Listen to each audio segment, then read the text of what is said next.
space of distinguished women in science in a room before. I'm sure there have, but I feel like we should maybe be able to, see them from space or something. It's some sort of anomaly, which is unfortunate that we think that this is an anomaly. And so the way that this is going to work is that I'm the moderator, Jane Willenbrink, but I am mostly going to keep quiet unless there's a lull in conversation. So please ask questions when we get to that stage. And what we'll do is we'll just go through the panelists, and they'll give us a self-introduction of about 5 minutes each, sort of how they got to where they are in their path, and anything else that you'd like to mention, any particular story you'd like to share about being a woman in science, and then we'll open it up to questions. So this is a time, if you've always wanted to ask one of them something, this is the time for it. Personally, I was reminded of the movie/book Contact, where Ellie Arroway is asked, what would you ask if you saw a more advanced being? And so that's how I feel about you all. And her question was, how did you do it? And so hopefully we'll figure out how they navigated their paths at a different time in science's history. So thanks very much. Lisa, would you like to start? Sure. Is this on? So I had a similar experience to what Tanya was relating earlier, where I went to something to find. I think it is on. So is it? Okay. Yeah, it's on. I just let them talk about it. So I went to college thinking I grew up in Rochester, Minnesota, which is full of doctors, and so I thought I'd be a doctor or a musician, but I really didn't like sick people. And I wanted to be outside, and I didn't have the talent to be a musician. My brother said, why don't you check out geology, because he'd just taken a class from Brian Skinner, who's one of the guys who writes those books, and he was all excited. He was an anthro major. And I did. I checked out geology, and I said, wow, you can get paid to do this? This is so much fun. And so I became a geology major as a freshman. And then I lucked out in talking my way onto an expedition to Pakistan as a junior. I skipped the whole part of my career where I lived in Switzerland. Never mind. And had to take math and Esperanto, but we'll skip that. So I went to Pakistan as a junior, and my project involved paleomagnetism. And so I got hooked on not only geology, but paleomagnetism, and I figured that I would do something else when I ran out of questions, but I haven't yet. So I recently heard an astronaut reminiscing about his career, and he said, well, I wanted to do two things. One was to make a difference, do something meaningful, and the second was to have fun. And I thought that pretty much summed up my philosophy as well. So I've came here right after grad school and have been and managed to survive.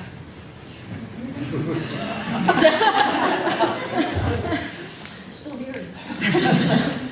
Hello, my name is Cheryl Peach. I'm in science education and outreach here. I think I'm one of this group who is not a practicing scientist now. I really focus my attention on science communication and teaching. But I do have my PhD in science, and I do have experiences that touch on the topics that were covered today. And we were asked to give a personal narrative of our pathway. And so I wanted to start just with an anecdote, because it means a lot to me. I grew up in southeastern Virginia, so the coastal plains, southern part of the Chesapeake Bay, on the James River, and have a father who is a physician, but I think has always been a frustrated scientist. And as a young child, I was always a collector. And one of the things I liked to collect were rocks, and then I also liked to collect shells. And I collected shells in the James River, and I'd go down to the beach and, found these gorgeous shells. And, by the time I was, 4 or 5, I had this most amazing collection of beautiful shells, conch shells and all sorts of things that come from the tropics. And it was only as I got along in my education that I realized that, in fact, there's no way those shells could have come from the estuary, and that my father had actually been down there planting shells on the beach for years. So I attribute to my father for inspiring my collecting, which, I've just always been interested in science, and it's in large part due to him. I went to UVA, I studied environmental sciences. That's where I first learned plate tectonics, and it actually inspired me to pursue graduate career pathway in geosciences. I've always been sort of a lover of physical sciences rather than life sciences. I got my master's degree in oceanography at the University of Washington. Was very fortunate there to study mid-ocean ridge basalts. I'm actually an igneous petrologist by training. And then went on to Lamont Doherty Earth Observatory, where I actually spent my graduate career doing experimental petrology. Again, a kind of a winding pathway, just following questions that I had as I pursued my graduate career.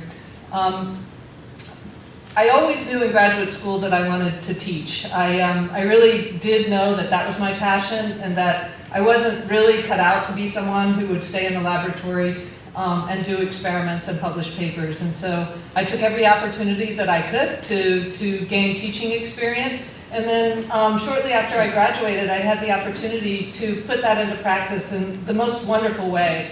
I ended up at a place called the Sea Education Association. For those of you who may have been to Woods Hole, Massachusetts, it's in Woods Hole. It's an undergraduate program that takes students out on schooners and teaches them how to do science. Not science as a collection of facts or a body of knowledge, but science as a process, something that you do.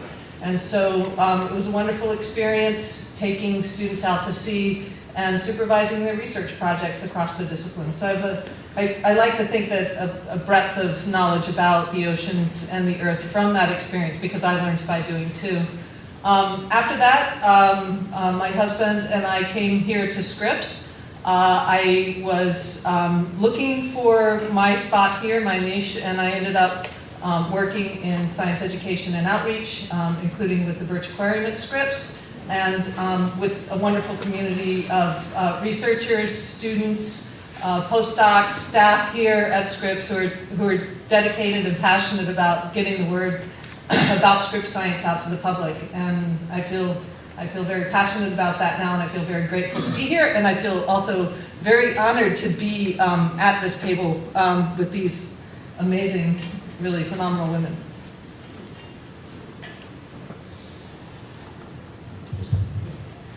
My name's Cathy Constable. I'm the department chair at Scripps, and I think that when Cheryl says she's not the practicing scientist at the table, my response to that would be that I'm struggling to remain a practicing scientist, but I hope to return to that position when I step down as chair next year, the end of next academic year.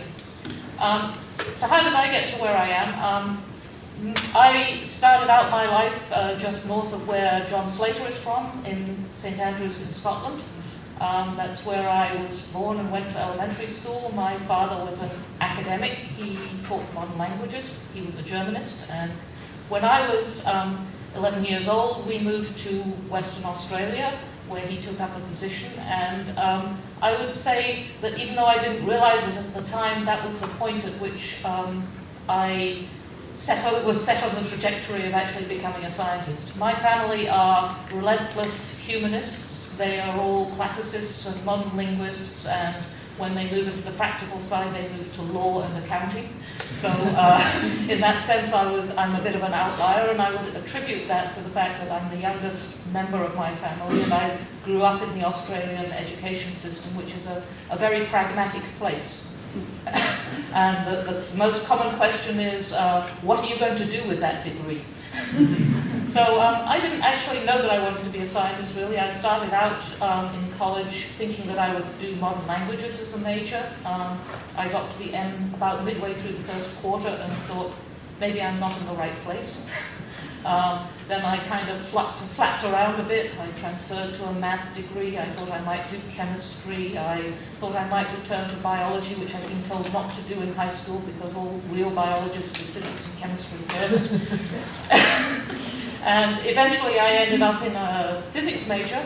And in my senior year, I took an elective on magnetism, and the guy who taught that introduced me to the concept of plate tectonics, which was totally alien to me, but that was in 1978, and plate tectonics was really only just coming into the curriculum at the University of Western Australia then, at that time. I became sort of fascinated by this, perhaps also because at that time Steve and I were first going out together and we were melding geology and geophysics and becoming geophysicists from the opposite side of the spectrum. I applied to do a PhD degree at the Australian National University. They said, "You serious?" And I ended up doing a master's degree in paleomagnetism there by research part-time. It took me a long time to get that. And then eventually I moved here, where I was lucky enough to be allowed to participate at IGPP. I initially applied to GID and they said, "You don't know any geology, do you?" Which was quite true. But fortunately I found my niche here, and I was really lucky to be able to work with a bunch of really interesting and exciting people. And Bob Parker in the audience here was my primary thesis advisor.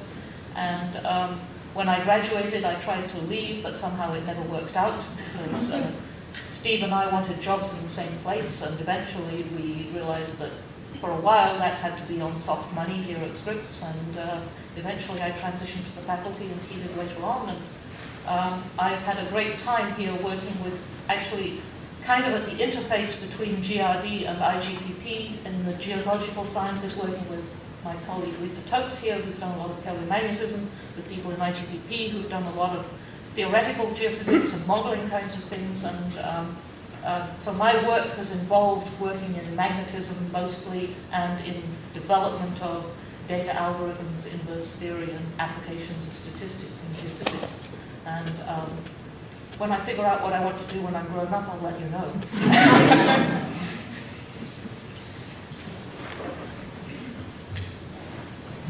Hi, my name is Miriam Kastner. I grew up in Israel, in Jerusalem, actually. As an undergraduate, I went to Hebrew University. Now, how did I get into it? You know, when I grew up, women were not in science, but I had to struggle between music and science. These were the two. And in music, I wanted to be a conductor. But if you look at the whole world, women, there were 0 women conductors, and even women orchestras did not exist, or actually didn't have them. So science looked a little bit better than music. So it was a hopeless thing to try to be a conductor as a woman at the time that I grew up. So in science, I always was attracted to science. And the question is, which one? So I was attracted to math. I went to the math department. And then, geoscience is a type of a science you don't learn in high schools, at least not in Israel at that time. You learn geography, but you didn't really learn geosciences. So the department was there, so I went to listen to some lectures, and I was very, attracted by it. So that's really how I decided. I just listened to it. And it was something totally new to hear, about walking around and explaining what you see, actually, and understanding what you see. So I decided to take geosciences and chemistry. I did both chemistry and geosciences, and did my undergraduate degree there. Actually, we had a program you could go straight to master. I didn't have to go to bachelor. So I finished my master's degree there, and then based on my interest and my PhD thesis, there was a group at Harvard that was the best group in terms of the type of geochemistry I was interested in. And I meant in geochemistry, a group of 3 people, and I decided I would like to work with them. So instead of staying there, I applied to go to Harvard. And at the same time, I also applied for a Fulbright for travel because I didn't have any money. You know, it was over in Israel, you know, it was cheaper than the university, but they didn't give a scholarship because there was no money, only for out-of-town people. And in the meantime, in terms of music, at the university, we had an orchestra at the university, so I played there in the orchestra, and that was students and professors. We had the orchestra, and we performed commencement, and so, you know, so I mixed music with science. So I applied to Harvard, and that's the only place I applied to, because I just wanted to work with this team. And at the same time, I applied for a Fulbright for a travel grant. And the Fulbright, you know, they, once you're on the short list, they interview you. And when you applied for Fulbright, they asked us to give the name of 3 universities. So when I came for the interview, they invited me for the interview. They told me, the chair of the committee told me, but you did not complete your form. So I didn't remember, you know, between the time. You gave us only 1 university, and we asked you to give us for 3 universities. So I was sitting there, and I was interested to work with this team. I didn't want interested to come to the United States. That was not my purpose, my objective. So I was sitting there, you know, what do you do next now? Are you going to push it up, or what am I going to do? And then I explained to them that I did it because I only wanted to work with this team, not just because I wanted to go to the United States. So they sort of thinking, you know, and they explained to me that not only did I gave them 1 university, I gave them the most difficult university to enter to, and I gave them also universities that there's no women students. So I'm trying to do something very unusual, to go to a department that has no women, has no women professors, no women students, and it's most difficult to be accepted. So eventually I told them, okay, I will give you another university, but make a note that I'm not interested in it. Okay, so they smiled, laughed. I thought maybe that's it, you know. So after I did that, I didn't know if that's over, and they will throw me out. And the chair told me, let's compromise. And once he said, let's compromise, I knew that want to give me the scholarship. Otherwise, why compromise, you know, silly. So I asked him, you know, what kind of compromise? Just one more. Okay. So that was it. And I applied to Harvard. And out of the blues, I was accepted by Lamont Columbia. I never applied. And this is full scholarship. Before I got accepted by Harvard. So I still don't understand, you know, how it happened, you know. It was very, very interesting. So I was waiting for Harvard, and I was accepted. When I came, indeed, I was the only woman in the department for my first 3 years there. I was the only woman in the department, except secretaries. These were only other women in the department.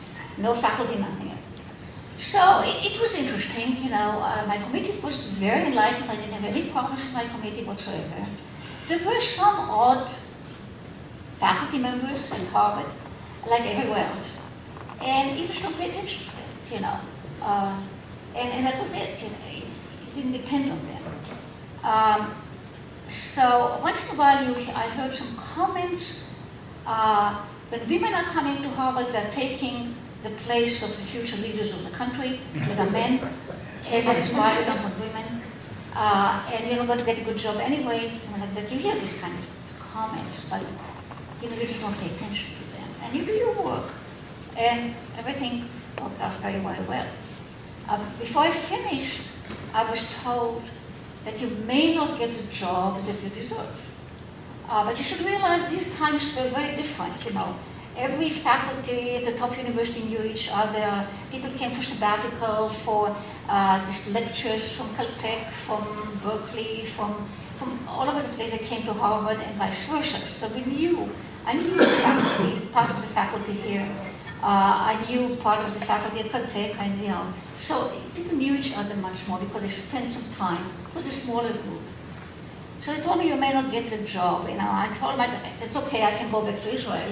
They were waiting for me to come back. Anyway, so I didn't worry about it very much.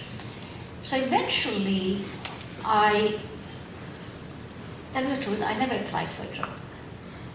I was invited by Caltech. And it was really an interesting sort of, one of the professors there really wanted me to come, to be there. And so I came to visit, and I just felt like a monkey in the zoo. It was very unpleasant. They went out of the way to put the red carpet, but they didn't realize what they're saying. I'll give you an example. I came to give a seminar, and there was a young assistant professor, geophysicist, who spent time as a postdoc at Harvard. He was on the same floor I was, and we knew each other very well, So before the talk, there was coffee and cake and cookies. I saw him, and I jokingly told him, that's not a topic, it's not a geophysics. I'm surprised to see you coming to listen to my talk. And this young guy told me with a straight face, I've never heard a woman giving a scientific talk. I want to see how it sounds. and that was the atmosphere there at Caltech. The professor wanted me to be there. I realized, and I'm not too happy with this part. But I told him, it's impossible. I don't want to be a guinea pig or something like that. And on the way back, on the flight back, I sent him a letter, which I sent later on, just forget about it. I'm not interested. And then I got a telephone call from Scripps. I was postdoc 1 year. I came to the University of Chicago. They wanted to consider me on the faculty also. I was invited there. After 3 months, I got an invitation from Scripps to come for an interview. I didn't know there's a job here. So it was a call. I came. And Scripps was totally different.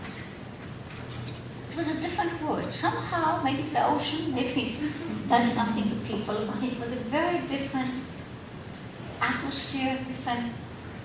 Even people like Al Engel and Carmen Craig were very lovely. They accepted you, they welcomed you.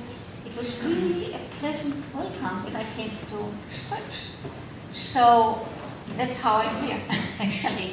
They invited me, they wanted me to come immediately to teach. I told them I have to be 1 year in Chicago, so I was 1 year in Chicago. And I came to Scripps, and here I am. That's it. You actually left when I came. Yes. We overlapped, I think, for a month or something like that. And we had Yeah. offices.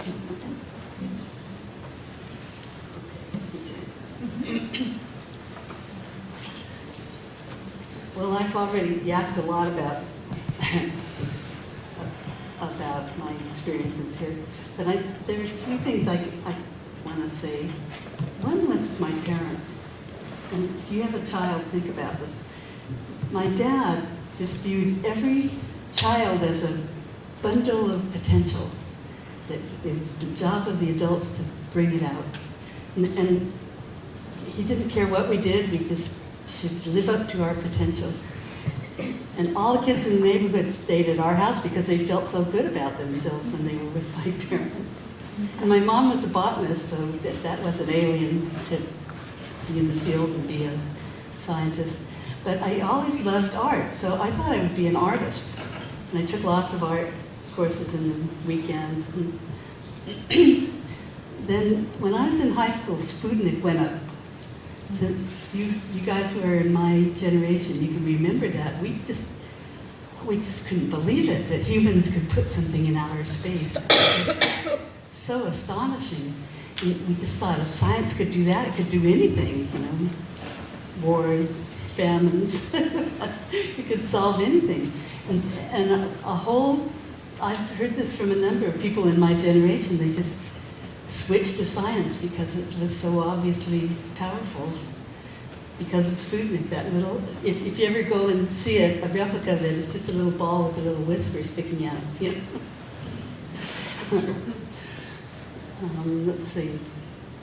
When I applied to undergrad, the recruiter came around from Caltech, and I kind of asked him about it. I was doing well in math and science. And he said, well, we don't take women because you'll just get married and waste your education. So I applied to MIT and they let me in. So when I got there, I went and asked one professor, I told him this experience, and he said, well, we let women in because we know you'll raise great children. Great sons, I guess. But whatever, it got me in the door. Let's see there. That too. Oh, a little bit about when I was in graduate school here at Scripps. It was a terrible time for the guys. That Vietnam was on and they were running out of fodder, cannon fodder, so they were taking out everybody they could get. And then they, right in my second year, they stopped the deferments for graduate school. And half of my class went to the Coast Guard immediately, so they wouldn't get drafted to do something else.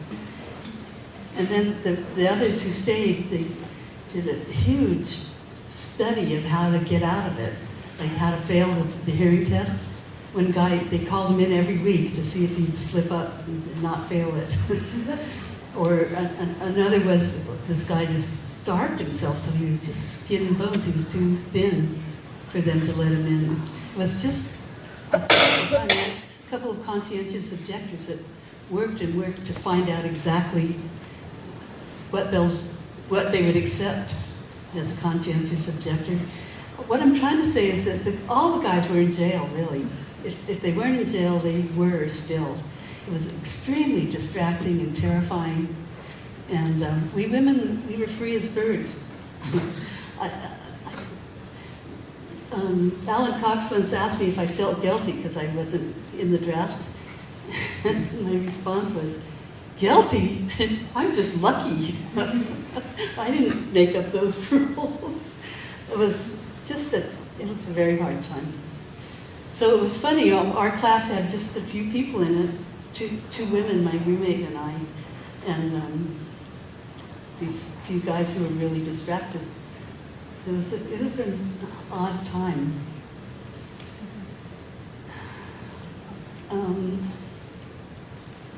Every time I went to sea,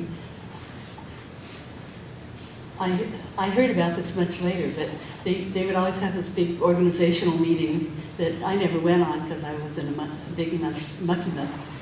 But I heard later that every time they had this big discussion of what to do with the girl. And the first few trips, they actually put us they always made another woman come, and it often was a secretary or, somebody who wasn't interested in the science, and they were kind of miserable, and it was funny. But anyway, they did. And then for a bunk room, they gave us one of the ones up top so we wouldn't contaminate the ship with our presence. And that made everybody mad because it was one of the best ones. I knew I'd made it finally when I was assigned to a bunk in the bilge, along with all the lowly graduate students. Yeah. It was a complicated time, but it really worked out really well. It was just when everything was turning and people began to realize, that's the other thing I wanted to say. Fred Spies would never go on a trip with a woman on the ship. He'd been a submarine captain and he just wouldn't do it. And then one day I was at a party at his house and he came up to me and he said, Tanya, my daughter wants to be an oceanographer. What can I tell her? And after that, and I've seen that quite often, that individual men, as soon as it's their own daughter, they get it. They get what this is.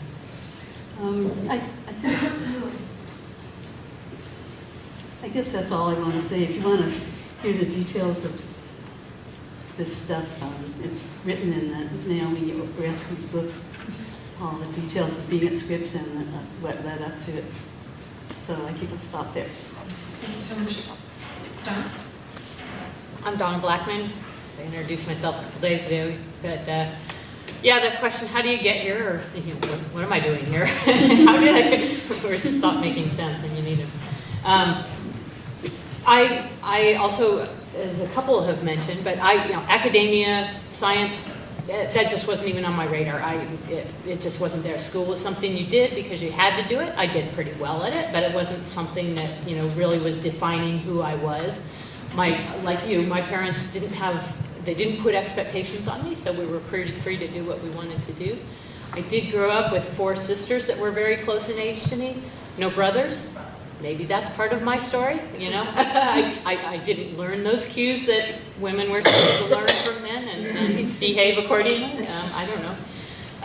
But I did, what kind of got me to take a geology class. They had stopped the geology class in high school a couple years before I got to where I might have taken it. And when I was exposed to earth science in 7th grade, it was a bunch of classification names, buttes and stuff, and it's like, it's exactly the picture that Tanya showed. Classification without the great stuff, which is the processes, that are underlying it and how they work and why the earth is the way it is. But I did take a chemistry class in high school, and the guy sitting in front of me turns out to have been a son of a Caltech professor. And what got me interested is that he took his son with him to Greenland one year. And the idea that you could have a job where you got to go climbing on exotic rocks, of course that sounded interesting. So I took a geology class at Pasadena City College. So again, I'm not coming from academia. I didn't even go to a 4-year school at first. But it was a great department. Pasadena City College they were amazing. I look back now, having been exposed to what it means to teach students and to be involved. They spent their weekends with us, taking us out into Death Valley, where, of course, is what a wonderful place to do geology. It's there staring you in the face. If you don't get it when you're out there, you're in the wrong field.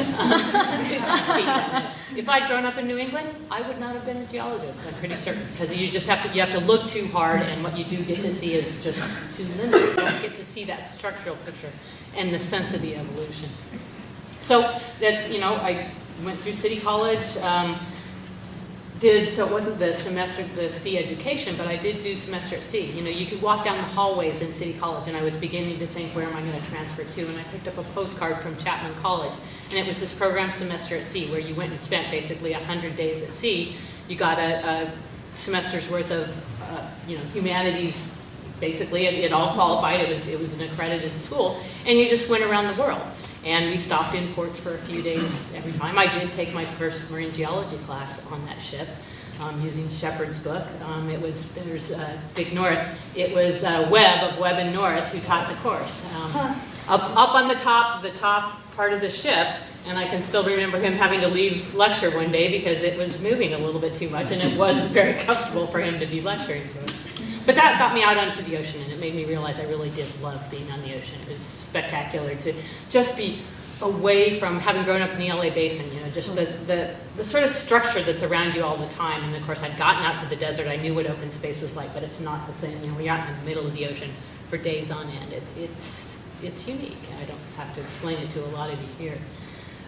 So that got me interested in marine stuff. I went off to Santa Cruz, managed to get lucky enough to get a job working at the U.S. Geological Survey, just being a lowly tech for the Pacific Marine Geology branch. So I was already working in the field before I finished my bachelor's degree, and stayed on working there for an extra year after my undergraduate degree. And got to spend actually quite a bit of time out at sea. A lot of it up in the Gulf of Alaska, but it was when they did, USGS did a swing down into the South Pacific. And so really got to enjoy, marine geophysics and understand what that was. And so headed off to graduate school, started off in the joint program Woods Hole MIT. didn't have a concept of what a mentor was. You know, I'm supposed to go work with somebody. I just picked out where I wanted to go with who was doing what sounded like interesting stuff to me, and I was thinking mantle convection. So I went out there, and no way I was strong enough in a place like MIT. You know, I had come from Santa Cruz thinking, I'm quantitative. Well, quantitative in Santa Cruz in those days was not quantitative at MIT in those days. It still is. And so I got interested in a project that I was working on my own. And actually, okay, so I wanted to mention, Larry Lauber's here somewhere. An opportunity to go to the Antarctic came up. And it was because Larry had been contacted, and the USGS was going down actually into Antarctica, and they needed somebody to do heat flow.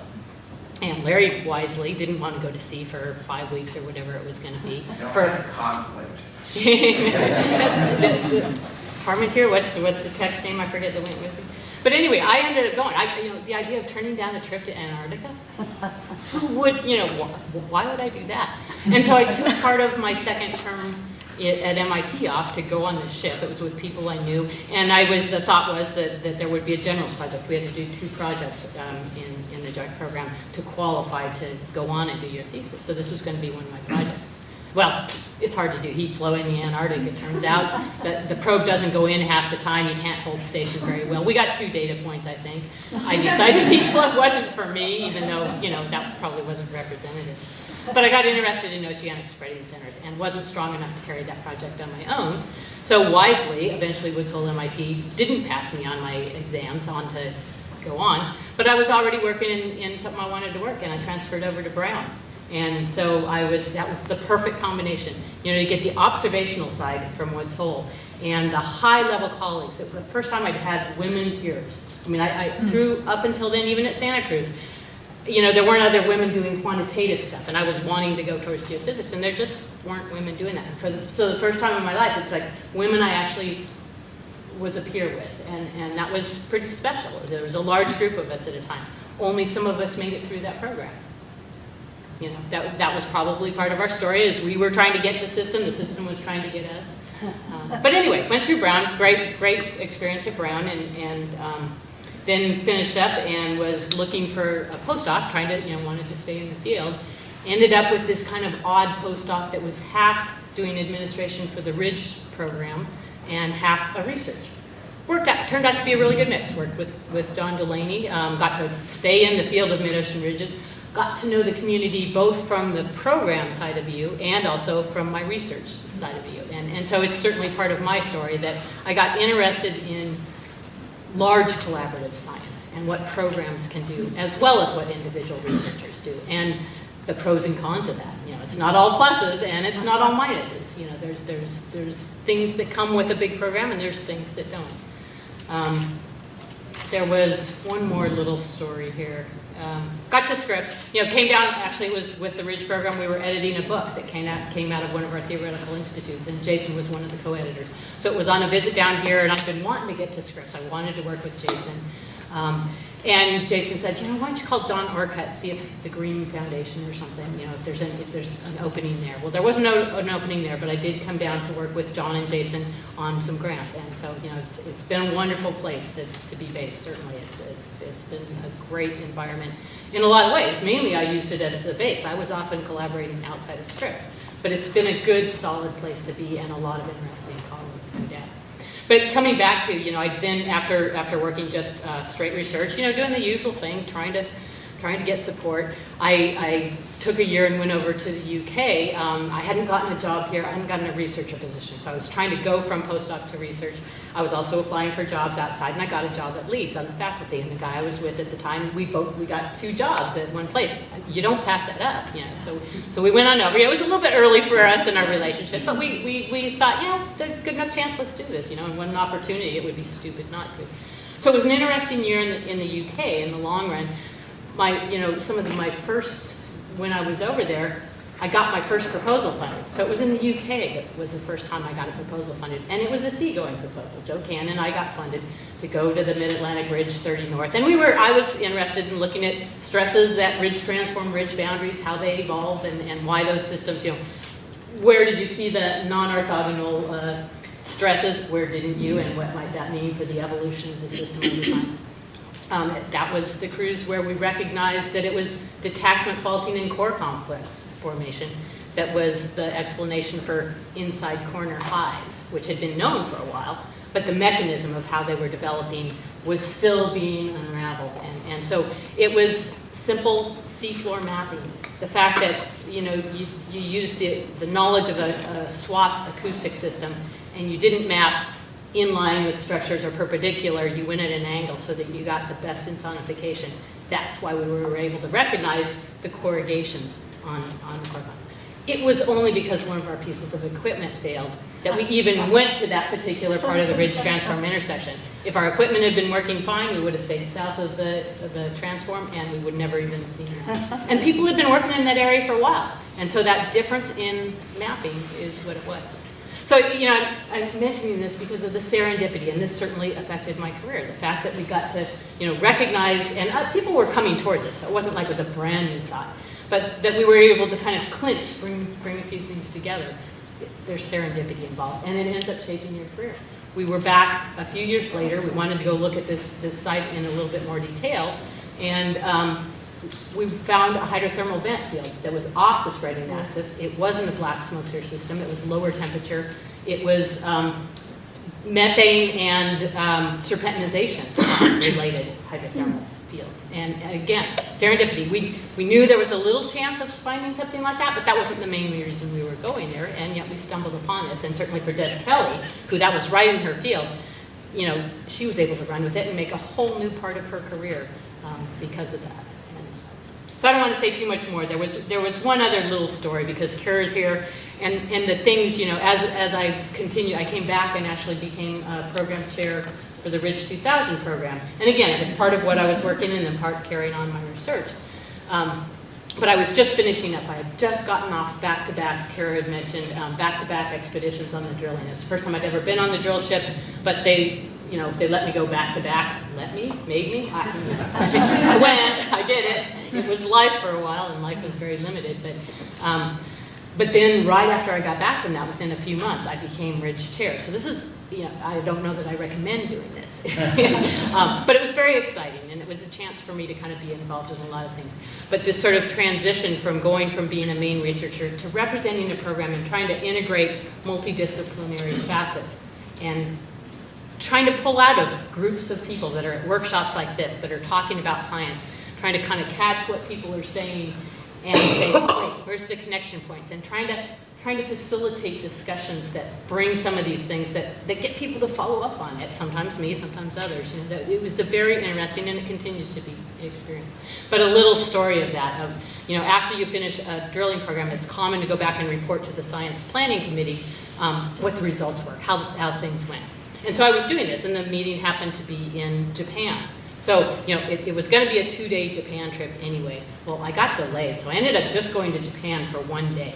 And then I was flying straight from Japan to Vancouver, where we were having this first Ridge 2000 meeting. That was my first Ridge meeting. It was both a steering committee meeting, small group the first day, and you might have even been on the committee that time. I remember this now. And then it was a big workshop with 120 people where we were trying to plan sort of the next phase of the program.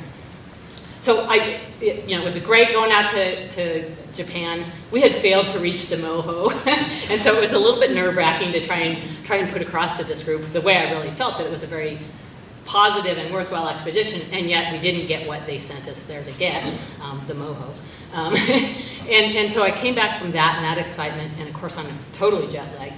And so I don't go out the night before the beginning of the Ridge meeting. I actually go to sleep because I can't stay awake any longer. Well, I failed to set my alarm clock correctly.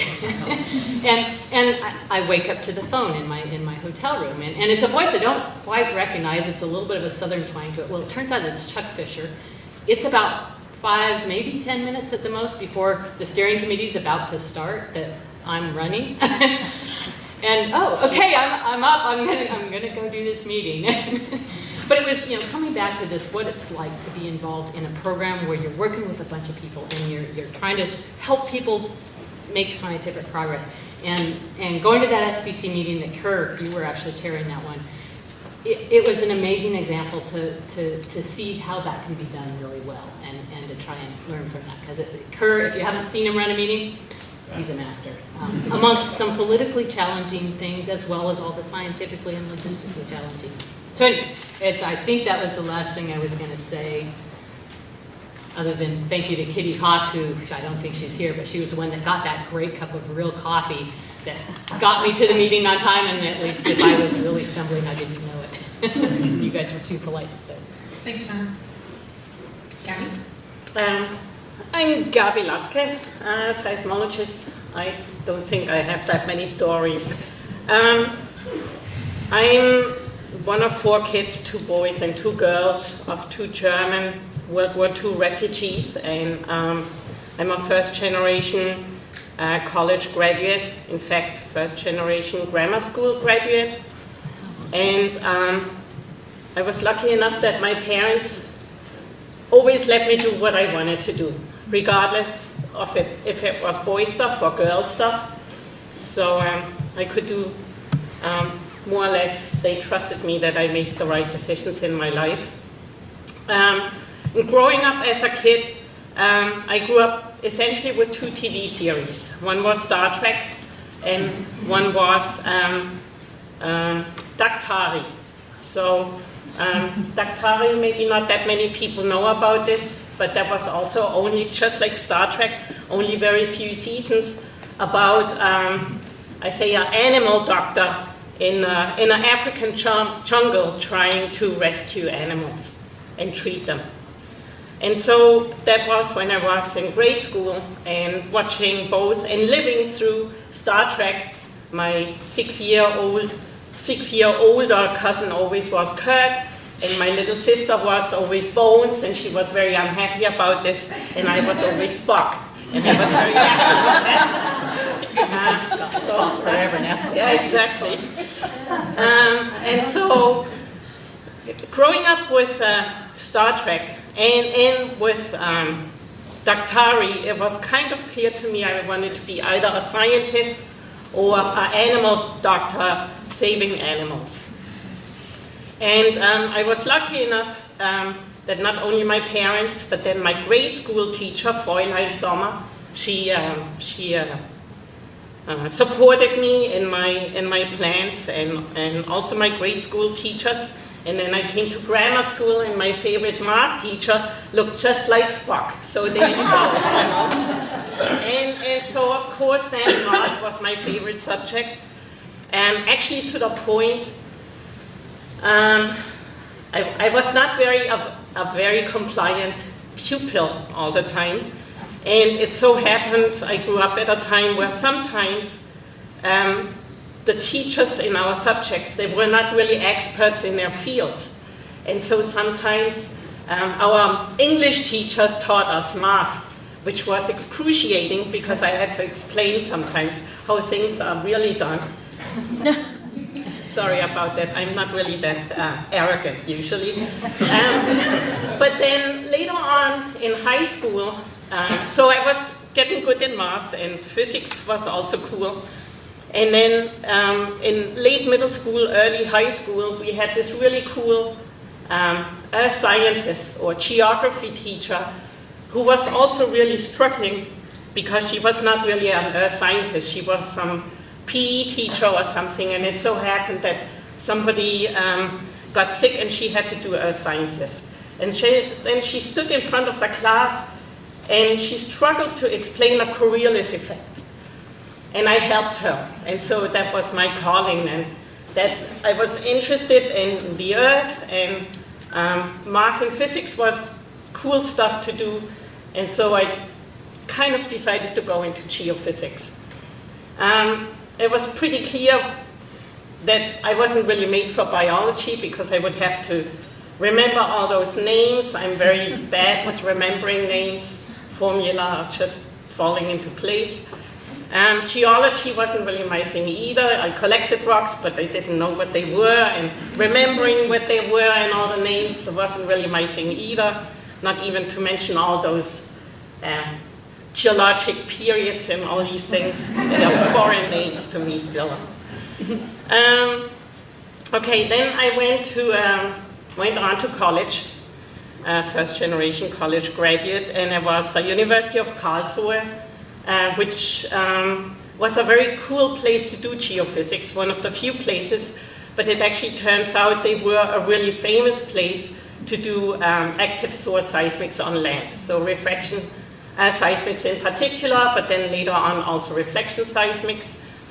And that gave me the opportunity as a pretty young lab assistant to go out in a field and do field work in all kinds of environments. First in Germany, then outside of Germany in Europe. We crossed the Alps from, not myself, but essentially from Tunisia all the way to Scandinavia.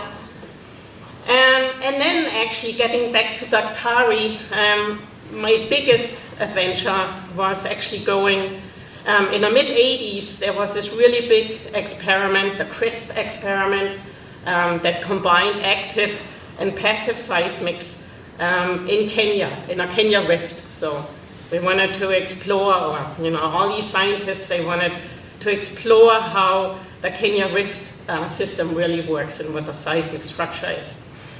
And so in the late 80s, ways before all this stuff with terrorism and things happened, and just when the first cases of AIDS were reported and you started to take precautions, we went on a pre-site survey to Kenya for 6 weeks to look where the refraction seismic should then go and do their profiles.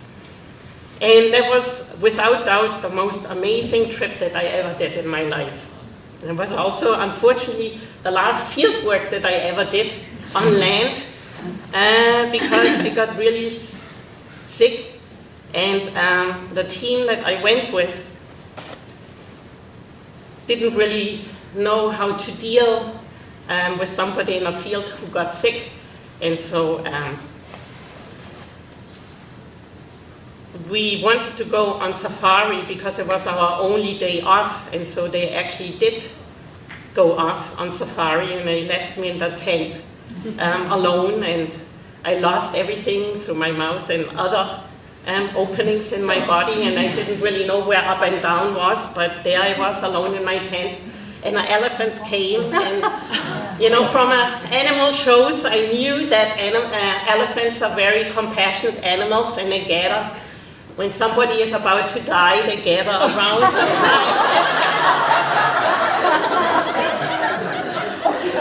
So I thought that was the end, but at least I wasn't really alone. And I had enough strength to actually take my camera and take a picture of that elephant and Kilimanjaro in the background. Because it's also so happened that Kili is always in clouds, and you have to be really lucky to get the top without clouds. And it so happened in that morning everything came together. And so I have this picture with the elephant and Kili without clouds on the top.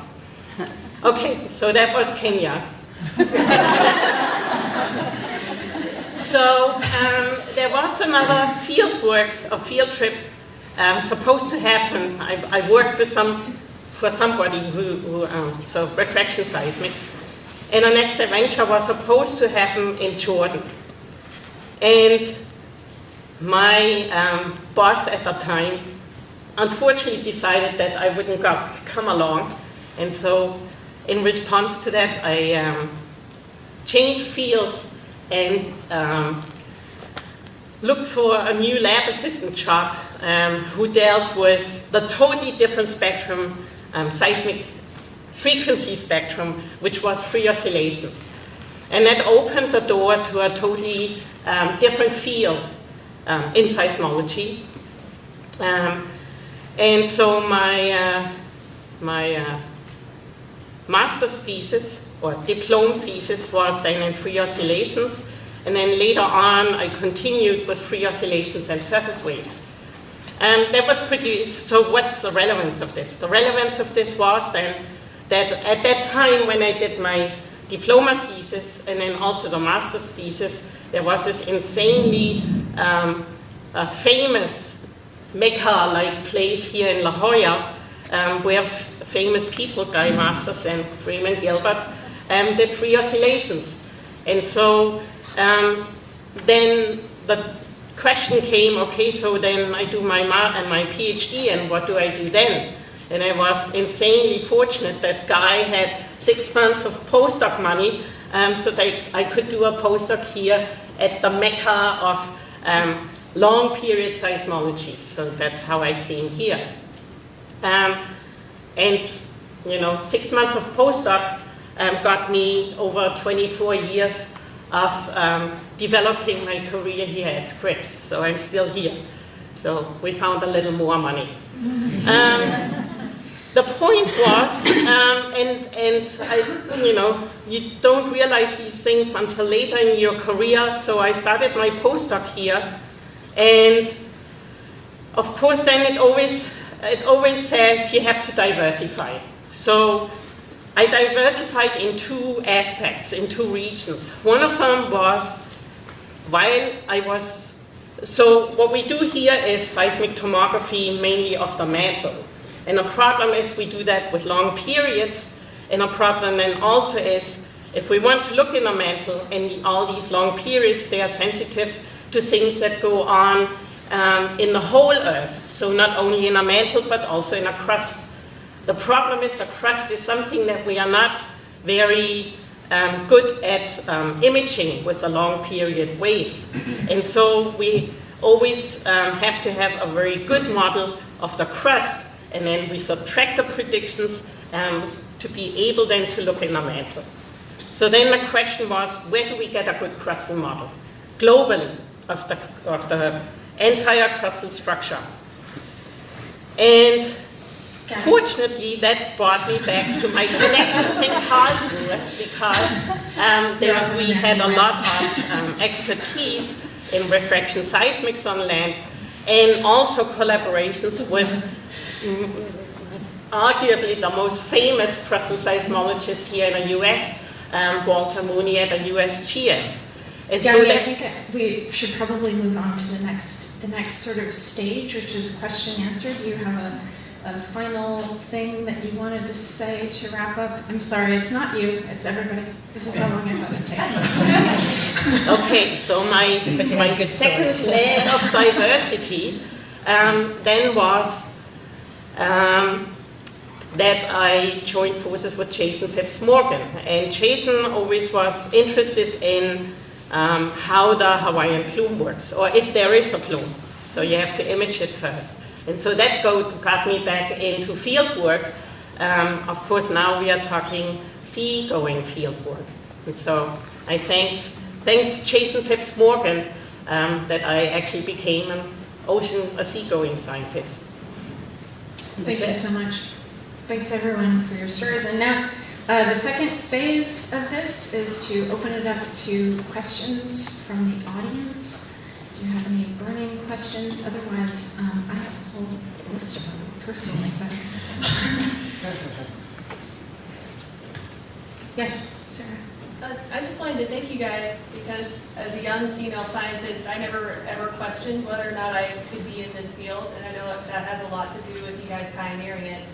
And I guess my question would be what kind of advice you might have continuing in my career, or in anybody's general career moving ahead in academia.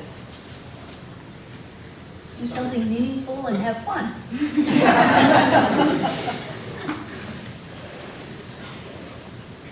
I'd say follow your heart.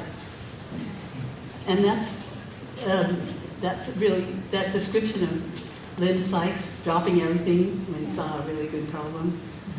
It's scary, but you'll know it when you see it. Yeah, if I can advise you. Sorry. If you really enjoy it when you're interested in it, just pursue it. Don't pay attention to comments or anything.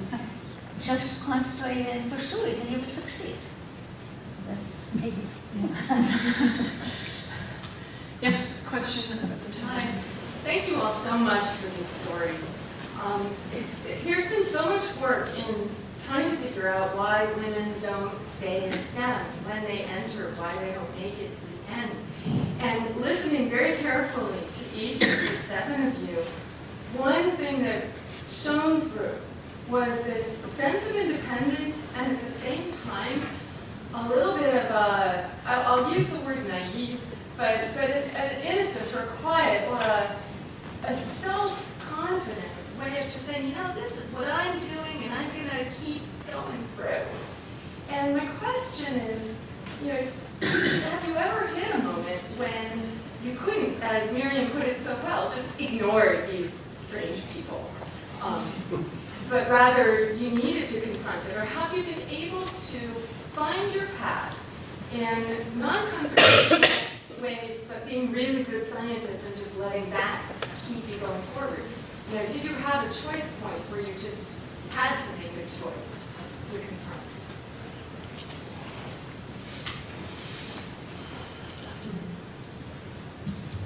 So, I think we all make choices. Sometimes we don't realize we're making them. Plenty of us, certainly in my case, there have been a number of points in my career where I thought very seriously about doing different things. The idea that I was an independent and confident person who knew where I was going the whole time is a complete fantasy. Very good act, Cathy. I don't think anybody knows where they're going. I've met people who have said, I knew I wanted to be a scientist since I was 4 years old. When I was in high school, I was pretty good at everything. I had no idea what I really wanted to do. I would say that I was driven by the circumstances in which I found myself. I thought initially that I would be a linguist. That was sort of the family direction, but nobody ever stopped me from doing anything that I wanted. I think my mother said once it was an impossible task, but I think that's the kind of thing that all parents say. We've all seen our children do things that they want to do and we think are utterly insane. I basically, when I went to do a master's degree in geophysics, at that point I was basically moving to the Australian National University with my future husband. When I came to Scripps, I was moving to Scripps with my future husband who came here as a postdoc. And I was looking for things for myself to do that would be entertaining. You could say that I was sacrificing myself to his career, but actually at that point I didn't have a career. I didn't have many options about what I was thinking and what I was doing. I was just trying to figure out what I was going to do with the rest of my life. And I think that when I look at people in this room, there are probably some people in the student population who may feel that way too. And yes, of course they're here because they're interested in science, and science is a lot of fun to do. But there are other things that are also priorities in their lives, and some of those are the things that are going to control where they end up. So I had one severe choice point, and that is summarized in an EOS article that was reprised at the end of March. So I direct you to that article. What was it about? It's a wonderful article. It's called Two Career Chaos. I would say no. I didn't know from the age of 4 or 5 that I want to be either a scientist or a musician. I mean, there was no question. I didn't have role models. It just happened like that. So it does exist. I'm not disputing that it exists. I'm saying there are other ways to get there. But what kind of scientist? That is a different thing. You study, when you go to university, you study very different things that you studied in schools. You're exposed to other things as well. So you just have to be very open-minded. I mean, direction is there. And in terms of doing science, I think it's very important to be open-minded, because when you do science, the field is large, and sometimes you stumble into things that you did not think about it. During your project, you came across it, and you decided to pursue it. I know today it's much more difficult. When I was younger, in terms of funding situation was different. So I sometimes move to different directions. Today you have clubs that support each other. You don't want new people coming into your club, so they will give you bad reviews or something like that. It does exist today, but it wasn't easy, but it was possible to do that. So just be open-minded. Pursue some things that you really think is a big problem, an interesting problem, so you want to solve something. Don't just do it because it's easy and you can get funding there or something like that. Just don't do that. Other questions? Yeah. I have a question. So, how do you guys go about building like support networks when you're like the only one there? And I mean, like I know there's a lot more women in science today, but like minority women or like rich STEM women still don't really have like support networks to build up with. So I was wondering how do you go about doing that? Her question, would you like me to repeat it? Did you all hear it or not? So how did you build support networks when you were sometimes the only woman in the room? How did you manage to do that? And then the second part of that question is that people of color are now experiencing this exact same thing. Well, I was a tomboy, and I went to a male-dominated college. There were 30% women or something like that. And I never really noticed who was a boy and who was a girl. It didn't matter to me. I didn't think of myself as a girl. I mean, I am but it just didn't, because I have two brothers. I don't know, I guess I camouflaged myself as one of the guys. And I'm not transgender. It's just I'm just Lisa, you know. Yes, I would actually like to second that. I mean, the minute that you have to think about, oh, you're the only woman in a room, then it's kind of you're spending too much energy worrying about that. Concentrate on a subject at hand. I have to, when I was at the beginning, I was the only woman so many times. And you just, when you're confident, you know what you want to say, it doesn't matter to you. I see a lot of women, even today on committees, some young women, are too concerned about it because they're women and they're very quiet, they don't participate, and they're not effective. I think just don't pay attention to it. You're there because you were invited to be there, because you have the qualifications, and just speak out your mind. So I think that's what women have to do. Yeah, I agree with that completely. But what she's expressing also is that many people do have a need for a support network. And so the question is, how do you seek that out? It doesn't have to be just other women. My closest bonds, scientifically and friendship-wise, have often been with men. Not that there aren't any women in there, but that kind of strong bond and actual support can come in a whole variety of flavors. And so don't shut yourself off to that option. It's not that you have to go seek that out if that doesn't feel right, as somebody said earlier. You'll know it when it feels right.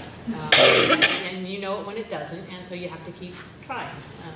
But find that right mix for you. Sometimes, I'm not going to talk very much, but sometimes what I've noticed is that sometimes just having someone be a woman does not necessarily mean that they're an ally or would be a good mentor. I just wanted to say a word about mentoring. I was in a situation at graduate school where many of my peers were women. Not true of the people that were in the leadership positions within the lab. But certainly I think mentoring is important, and I think we're at a point now where there will be a lot of female mentors out there to serve as role models and guides for young women coming up through academia. I think for people of color, that is not so much the case. So that's going to be another, half a generation or generation before we actually see that propagate through the system. But I think it's extremely important, and I don't think a mentor has to be someone necessarily that looks like you or is the same gender or race or ethnicity, but I think it is important to have those examples. And so I don't know if that fully answers your question, but I think mentoring is an incredibly important part of the support network. It certainly involves your peers, but I also think that mentoring and examples of successful people in those positions is really important, and I think that's part of the motivation behind this plan. Cathy? Yeah, so I want to say that I really agree with what Donna and Cheryl just said. I grew up in a very chauvinistic society in Australia. When I was an undergraduate, I was the only woman in my class. There was who was doing the honours 4-year degree. There was another woman who was doing a different degree. I was forced partnered with her because nobody wanted to partner with me in the lab, until eventually in my final year I broke out and partnered with my future husband, which just goes to show what a lack of imagination I have. I think and when I went to ANU as a master's student, there were hardly any women in the program there. There were probably 30 graduate students. There were 2 women. When I came to IGPP here, I was one of 3 women graduate students in geophysics. I was the only one in my incoming class, which was a class of 9 people. So things have moved on, and they have improved in terms of gender ratios, and as Cheryl said, less so in other areas. But I think the really important thing is to find mentors and people that you like to get along with. You don't necessarily have to marry them. But I think that it's really an important point is to find people who you respect and you want to get along with. Your mentor doesn't have to be the same gender, same ethnicity or whatever, or background as you come from. Those things do make people feel more comfortable, but then some of the best things you can do actually are reaching out beyond those comfort zones and getting to know other kinds of people. And I will say that when I was at ANU, I had a mentor who was, of course, largely of sort of colonial origin, so I would say he epitomized chauvinism. But he was very supportive of my endeavors, and he did help me get my master's degree and gave me a lot of opportunities. And when I came to Scripps, I would say that it was just a wonderful experience to come to Scripps, because people here were very open and welcoming, and actually this is the first place that I worked where people were not overtly making chauvinist remarks all the time. And that was such a refreshing thing to come here as a graduate student and have that opportunity to work with people here. So I think in building the networks, you look for people you can get along with, not people who won't be critical of you, but people who will support you, who will help you, who will enable you to make the most of your skills. And I think that's a really, really important piece. And they may not be the people that you think would be the right person for you to be interacting with. It might be that you want to interact with the person who's within your comfort zone, but maybe that's not the right thing to do. Sometimes you need to reach out and talk to some other people and build the broader network that you might not see as being your natural place. Yes. On the topic of mentorship, can all of you think back to a time where someone did something or said something that had a very profound influence on where you are now, that inspired you at a time or gave you an opportunity that would have brought you here?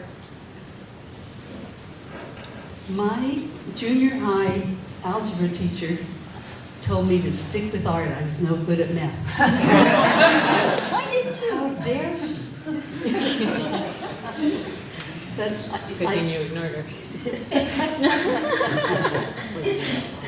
You did win an Emmy after all. So I was saved by my graduate school mentor, a guy named Neil Updike. If it weren't for him, I would have quit many times. I don't know why, but he saw something in me, and he just he didn't teach me that much. he trusted me somehow, and I felt that sense of confidence that he gave me throughout my career. So I'm deeply grateful to that guy. There was one more question in the back, but I don't see her anymore. Maybe she had to go.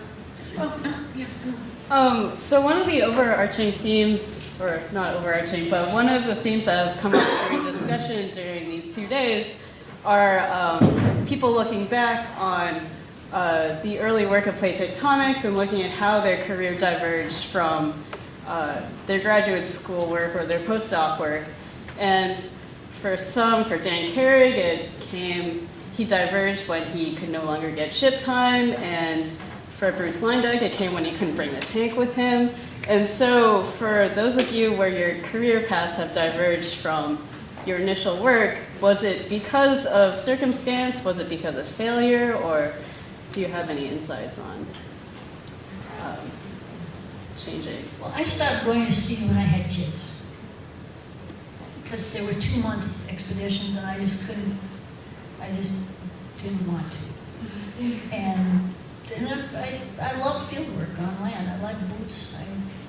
And so that's what I did until they grew up, and then I started going out to sea again. I can follow up on that one.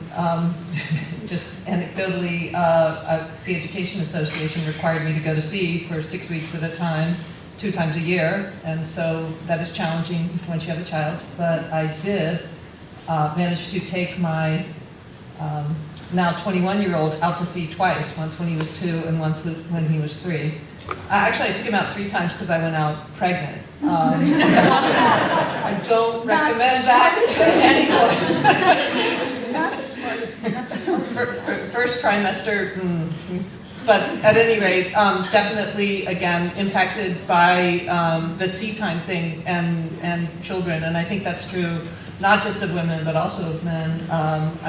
Especially the way I see couples today, much more tag team in the parenting. But that definitely had an impact on my choices. So I'll answer this question in a slightly different way. The question I get asked a lot right now is, why are you spending 80% of your time doing administrative things when you could be having fun doing science?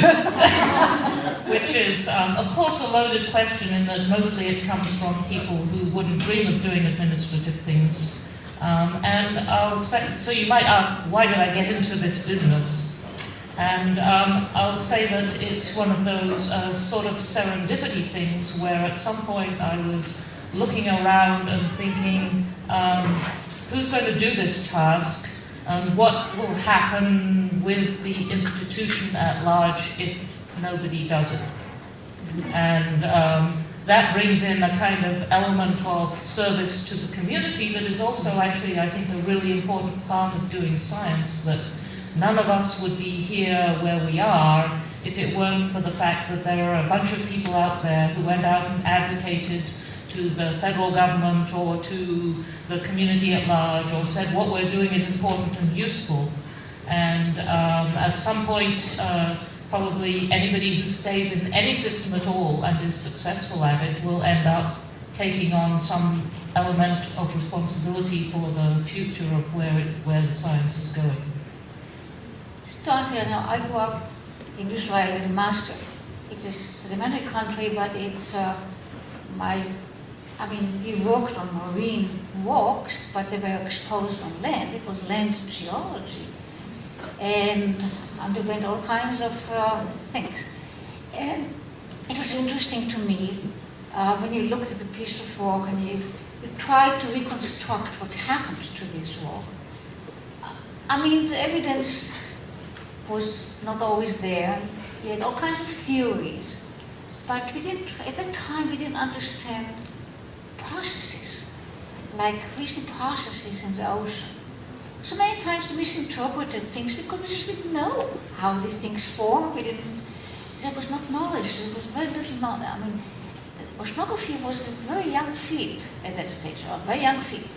When I came to Harvard, I saw, 2 professors about weathering, silica, is it, reverse weathering in the water column, only that. They had no idea, they were at 180 degrees apart, and no one could really argue and convince anybody because you didn't have their information. So when I was at Harvard, for example, I connected with Woods Hole, so I got exposed to oceanography. And the exciting thing about oceanography was that you could work, on recent processes. And so it really was very exciting to do something, to look how things happen and try to understand how things form, and then go back to the old sections and try to look at the game with understand the recent. So that's how I switched from there to there, because it just suddenly opened your eyes. You can understand things, but you have to learn the processes. Yeah. So that's it. There was one more thing I wanted to say about that beginning geology course. A lot of us talk about that, that it really changed us. And the one I had, it was at MIT, but that was in the bad old days when the final exams were after Christmas break. And our assignment was to write a paper about wherever we were going home. And I went back home and looked up some stuff and went out, and the mountains had changed completely. I had been blind before. That's really how I felt. Suddenly I could see. And since then, I've taught a lot of intro courses, and there's always some students like that. They come running into my office. They saw a road cut that they'd never seen before when they went home.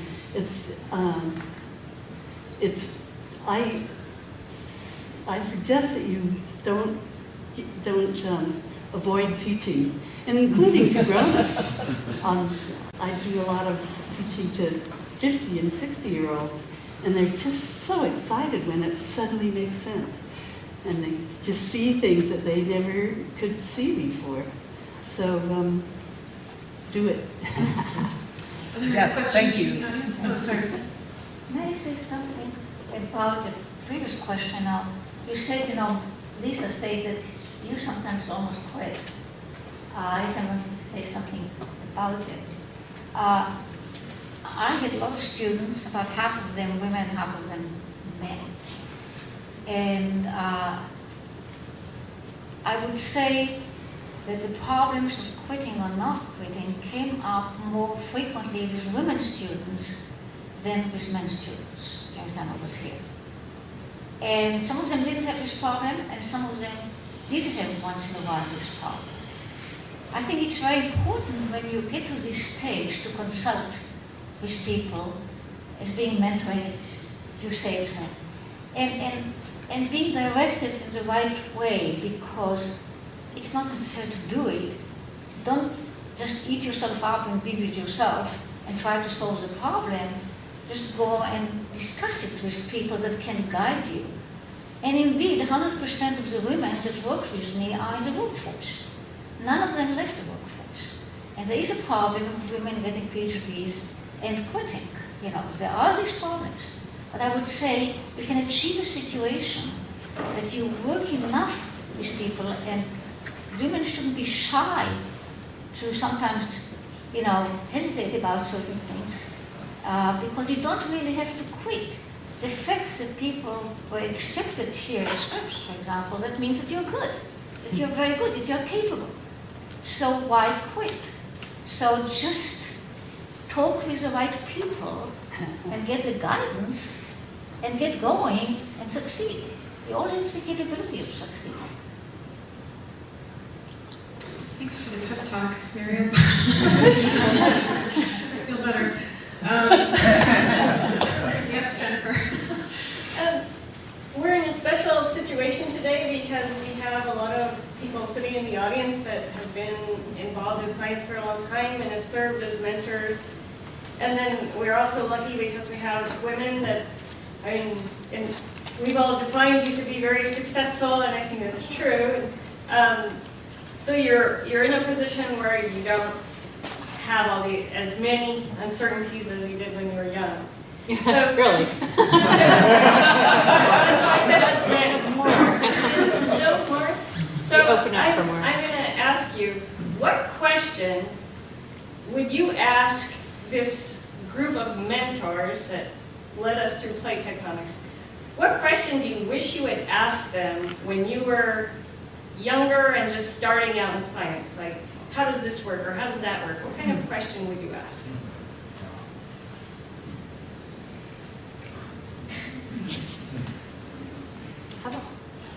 I'm not sure I wasn't asking those questions then.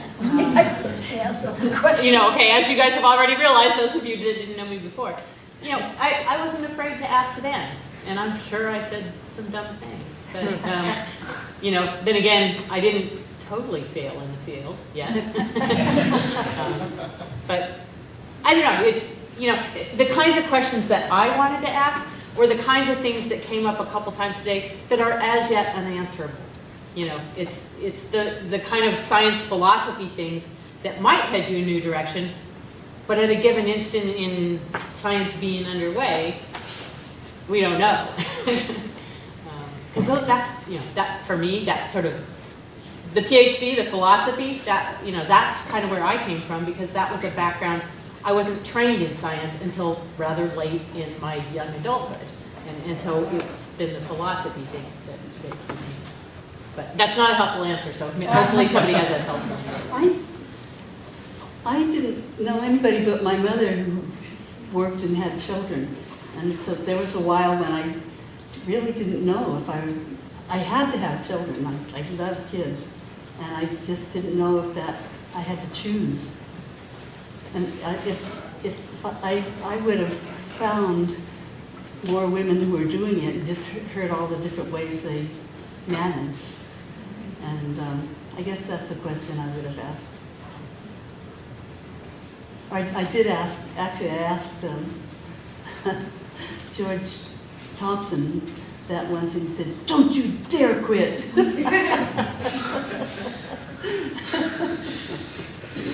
Yes.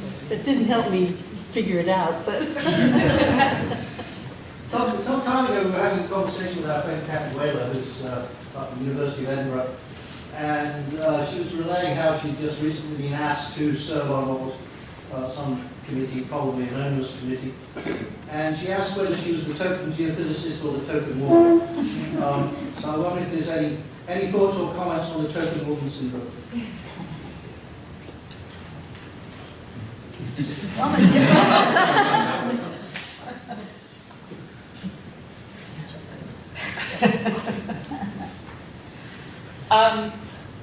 I think that one of the good things about being at Scripps right now is that the women are not as token as they used to be. We now have about 30 female professors out of 106, and I do think that there is still a great tendency to ask women to do more service and administrative work than men are typically asked to do. And there are a couple of reasons for that. Firstly, there are the numbers, the fraction of women available, and the idea that we want to have a balanced outlook when we're making decisions, so we want to have various viewpoints represented. And that's a good thing up to a point. But when you get to the point where you say everything has to be 50-50 in terms of committees, that means that women are going to do a lot more work. I think there's also a tendency for people to think that women are more likely to do service in a conscientious and nurturing kind of way, and that probably is just a statistical thought rather than an actual fact that translates to individuals. Because some people do a cursory job who are female, and some people do a cursory job who are male, and some people do an excellent job in other areas as well. I do think that this is something that people need to be mindful of, that they're not exploitative in terms of demanding that people do things. Yes. So there was a paper published in Nature Geosciences by Bernard, and I forget the second author's name, just recently about diversity over the past 40 years. And it's remained flat, except for the increase in women in geosciences. And in some places it's 50-50 for people getting their PhDs, but the faculty hiring still needs to catch up. So it's interesting. In my class in graduate school, I was the 7th woman to get a PhD from Vermont, but my class was 50-50. And yet, the diffusion process is extremely slow. We're not 50-50 here yet. And certainly we've been 50-50 for a few years in the graduate program, but in the professoriate, we're still only less than 30%. So, although it's better, I don't really understand why, if it's been 50-50 in my class 35 years ago, why, and in college, the earth science program at Yale was 50-50 women. I don't know why. We should have a panel with the people who did not finish their PhDs. Well, it's interesting. You know, when I was department chair, I noticed that women didn't complete their PhD at the same rate as men. It was about 70% for women and 80% for men at the time. I don't know what it is right now, Kath. But and Margaret Lennon and I hauled all the women graduate students in and said, "Why are women quitting?" Of course, these were the women who had quit. And they had 3 answers, and they were just fascinating. Yeah, please. I'm curious. The first answer was, women are smarter, so if you don't need a PhD, why do it? Don't forget the multitasking. And the second answer was that people who come in with a master's degree tend to finish at a higher rate than people who come in without. And it was true that women, for whatever reason, men tended to come in with a master's degree at a higher fraction than women. And I don't know why that's true, but it just happened to be true. It didn't explain all of the variance. The third reason was bullying. And that's a fact, and both men and women bully, and it results, and men and women both experience bullying, but for whatever reason, you guys put up with it and the women won't, because see, answer A, they're smarter. And people like me, I'm just oblivious. If you bully me, I don't even notice. So, I mean, I have a big brother, right? So, got a high threshold. There are a lot of studies on gender and time, and since I came in day and night, I mean, it's so much better now than it used to be. But what I saw with time was when colleges, top colleges, opened to women, then suddenly, women were accepted into college because, like Yale, Princeton, Harvard had his own college. They were not even accepted to colleges. So then they started to enter college. The argument was that women are not as well qualified because they didn't go to the top schools. Okay, and then the colleges opened, and they were accepted into the best colleges. They were very competitive, and it became 50-50%. And then they moved into graduate schools. Because graduate schools, when we went, there were almost no women. Today, when you go to the 20 or 30 top universities in the United States, I don't speak about the other ones, you see, for PhD programs, you have almost about 50-50% men and women, which didn't exist when I came to Scripps. It was very different.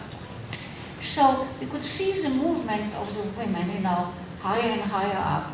But when it comes to the job market, suddenly there is a gap.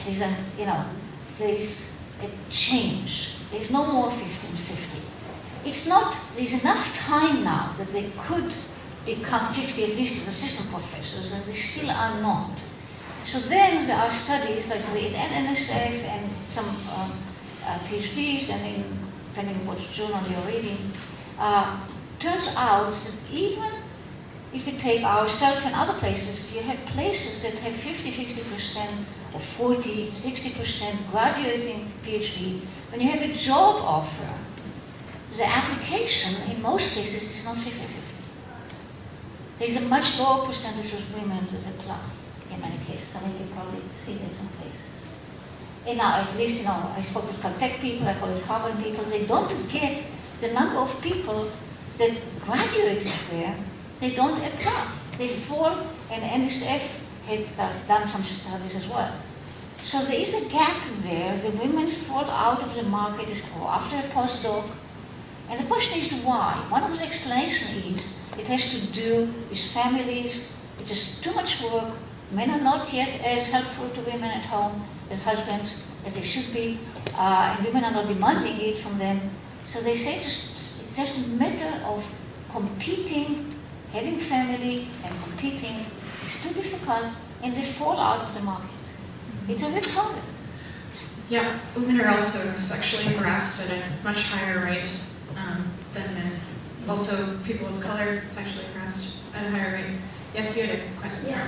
On this point, I just think it's important for the students in the audience to make the point during this discussion that there's other opportunities after your PhD than going into academia. Yes. And I think Yes, this precisely. discussion is largely about the professoriate. If you walk the halls of NSF right now, you'll see probably in many departments, the majority of program officers there are women. People with PhDs, they didn't drop out, they just didn't do this. Maybe it's answer A. I think that's I don't know. falls in the answer A. There's other things that do what they want. they have productive careers after a PhD in science. I think also, we've been doing a lot of recruiting lately at Scripps into the professorial series, and there's been a very strong emphasis on recruiting at the assistant professor level.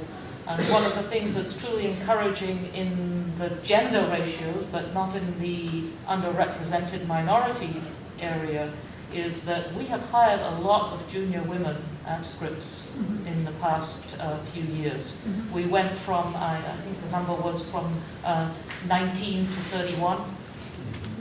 That's a big jump in what's going on there. And when we look at the applicant pools in the junior professorial things, and I think this is true of other highly technical areas, whether it's in academia or elsewhere, there are a lot more qualified people who have the confidence to apply for these things. And I think when we talk about the underrepresented minority area, it does have a lot to do with the networking.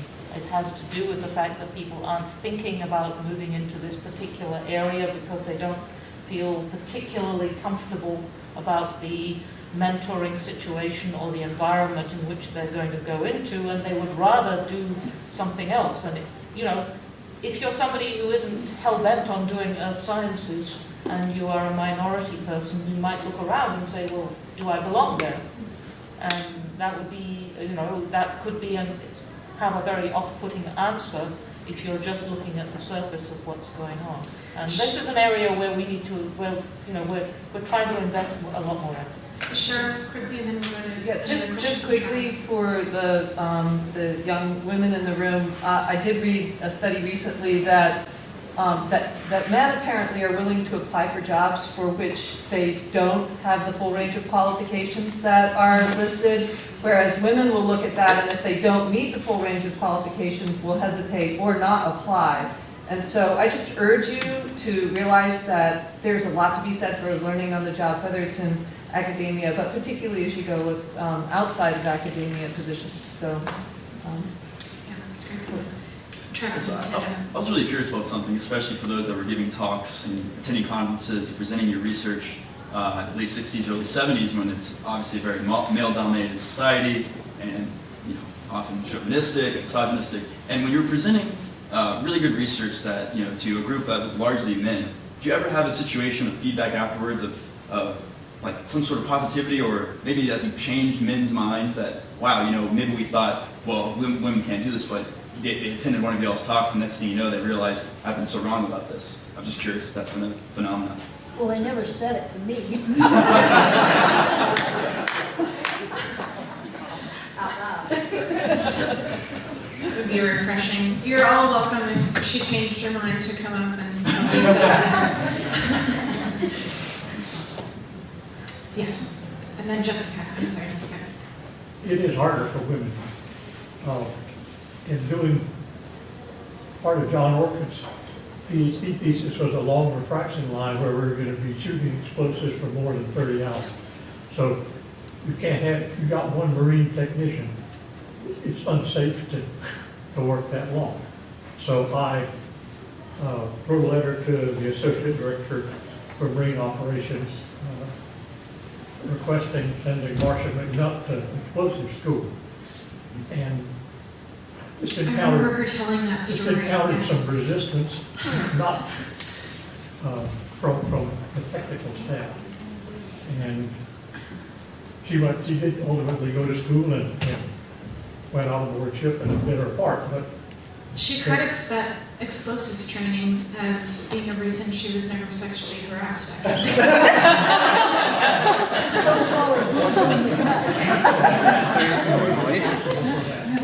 And the Navy SEAL training. Jessica.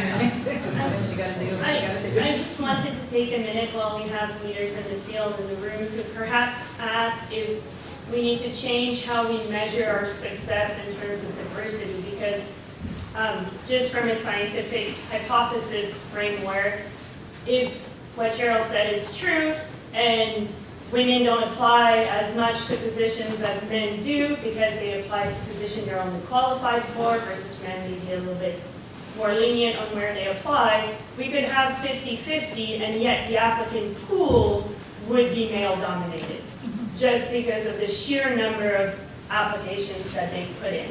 If then we pile up the fact that people are more likely to undervalue a woman's work than a man's work, then we're creating a system that's very biased. So from a scientific perspective, how do we measure success?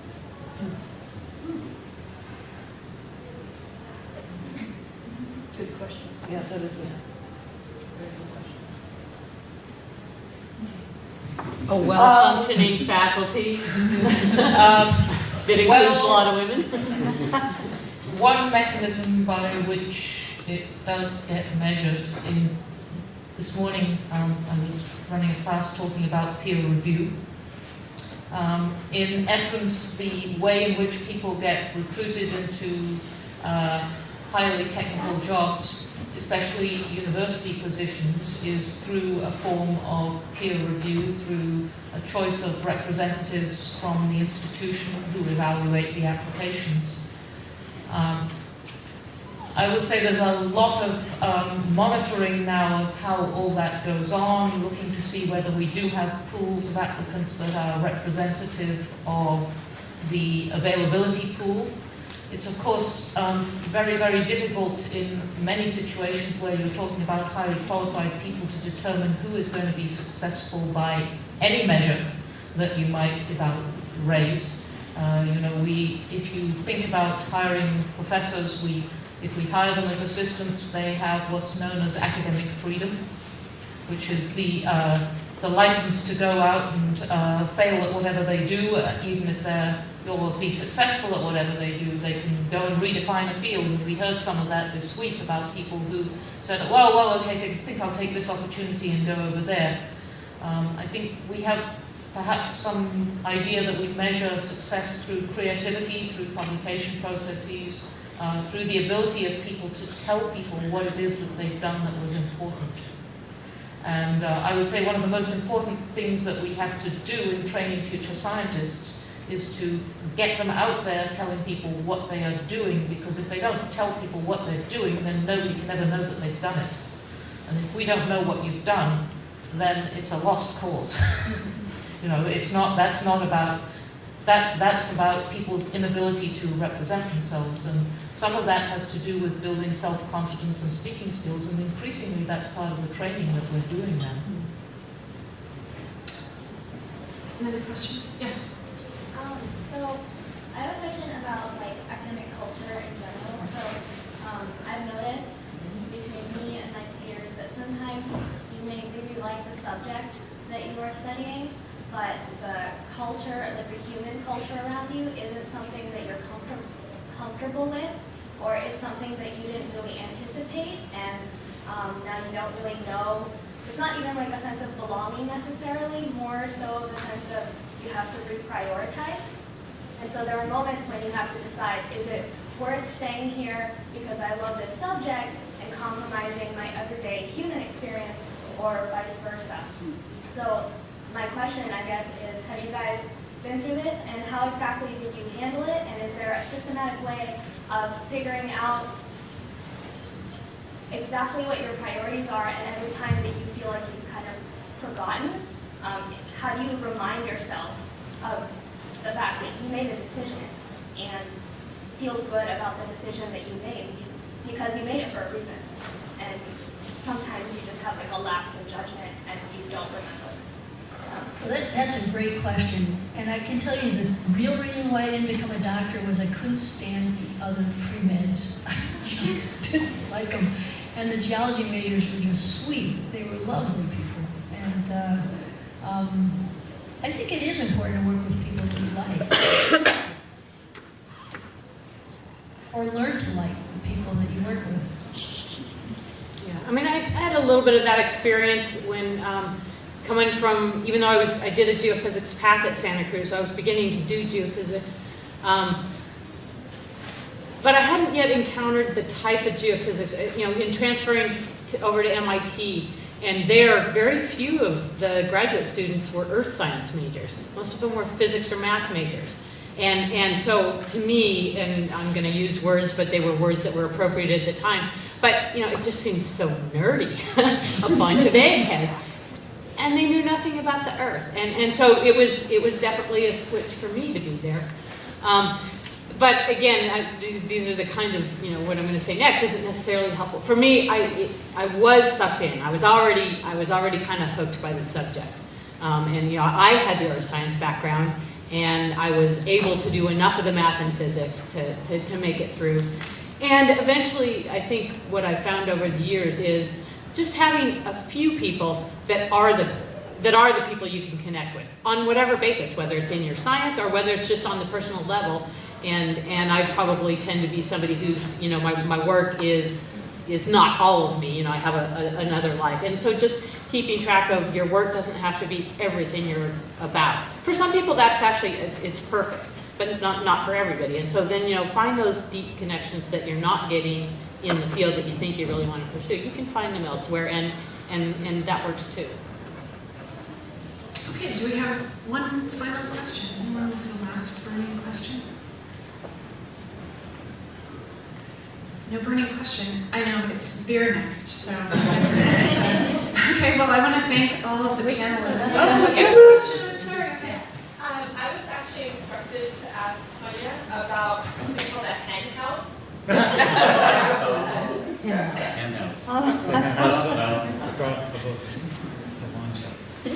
Tell us.